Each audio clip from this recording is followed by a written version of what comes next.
Hey, welcome to episode 2. I haven't done one in a while. I've been a little depressed as such, but we'll talk about that in another episode. So episode 2, we're going to talk about, I had to go get fitted for a mask for my radiation therapy. And as I said before, I'm claustrophobic, and I get panic attacks, and I have anxiety. So I go into the room, this big cold room, and the radiation machine is sitting right there, and I'm like, starting up. It's already starting. So they lay me down on the table, and they start to put this, we'll call it, I'm not sure, it's like a wire mesh thing over your face, and it's like stretched taut like that. So this is not doing anything for my panic attacks and anxiety and claustrophobia at all. So we're sitting there on the table, and my wife comes over, and she's like, "Look, it's okay. Just imagine you're in a gimp suit, and me and Megan Thee Stallion's about to sit on your face." And she's whispering this to my ear. But what she fails to understand is every tech person, every doctor that I have today, are all women, and I'm half naked, and I have on gray sweatpants, i.e. men lingerie. So I have on gray sweatpants. So I'm thinking to myself, I can't think about that. I said, how am I going to think about that? So with her putting that thought in my mind and stuff like that, it made it that much easier to get through that portion. So to go back just a little bit, I think I said in episode 1, but they can't do the TORS, which is the transorbital robotic surgery. And if they did that and they got all the cancer out, I'd have been done. Which I was hoping for. And since they can't do that, I now have to do radiation and chemotherapy. So I'm a little down about that because, of course, there could be side effects with both of these. With the radiation, we won't know until radiation is over. You know, I might not be able to swallow. I might not be able to talk. I might not be able to do all kinds of things. Or I might be able to do all those things. I might lose my sense of smell, my sense of taste. We just don't know. The things I'm not really looking forward to is the ulcers and the sores in your throat that you can get from radiation. Ironically, my doc had said to me that one of her patients is eating pork chop and steaks, and he's in his 5th week of radiation, and he's fine. So you just don't know. So I'm just not looking forward to that aspect. So I will have 7 weeks of radiation, and I believe 7 weeks of chemo, but they'll reevaluate it 3 weeks.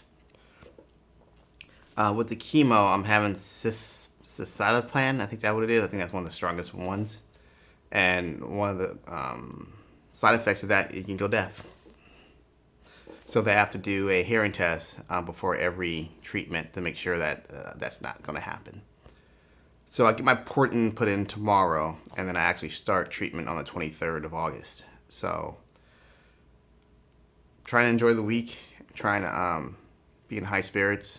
I guess the big thing is, I know people mean well, but they're always saying, you know, you got this, you can beat this, you know, be strong, and, you know, da-da-da-da-da. And my thing is, I just want to have a breakdown. Like, I've only broke down 1.5 times, and I feel like I probably should actually have a complete breakdown before I can sit there and say, yeah, I can, not sit there and say I can't beat this, because I know I can beat this.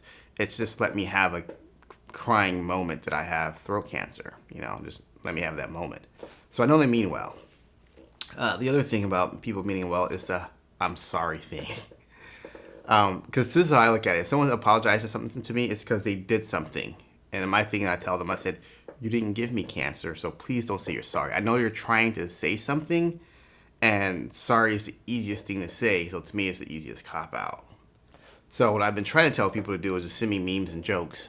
Like the other day I put on FB that I'm Wade Wilson. I'll be now known as Wade Wilson. And if people who don't know Wade Wilson, he's Deadpool, a Marvel character, and he has cancer. He's an anti-hero, and he has cancer. So one of my friends was like, oh, that's fucked up, with a smiley emoji, because he got it, you know. So I'm just trying to make it as less painful as possible for people, so that way they know that I'm joking about it. Even I know it's serious. Don't get me wrong, I know it's serious. But I'm letting them know if I can joke about it, they can joke about it.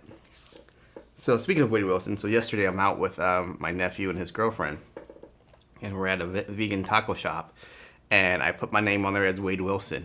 And I didn't tell my nephew I was doing that. And so when they call out the taco thing, Wade Wilson, he just starts busting out laughing. You know, everybody in the shop don't know what we're laughing about, but you know, that's what that is. So, like I said, I think this is the last week that I get to really enjoy all the things I get to do.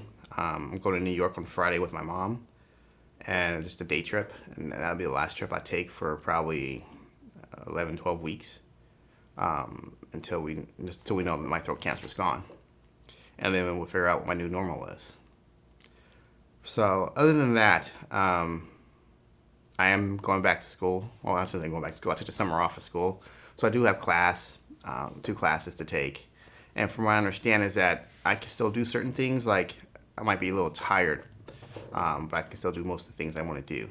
The biggest thing they said to me is the eating and swallowing, depending on how severe the radiation is to my throat. So right now they're not going to give me a peg tube. They want to see if I can eat and everything first. I think the reason for that is that if I eat more and swallow more and drink more, that'll be that much easier on me once the treatment's over. So other than that, I'm going to say goodbye and see you in episode 3.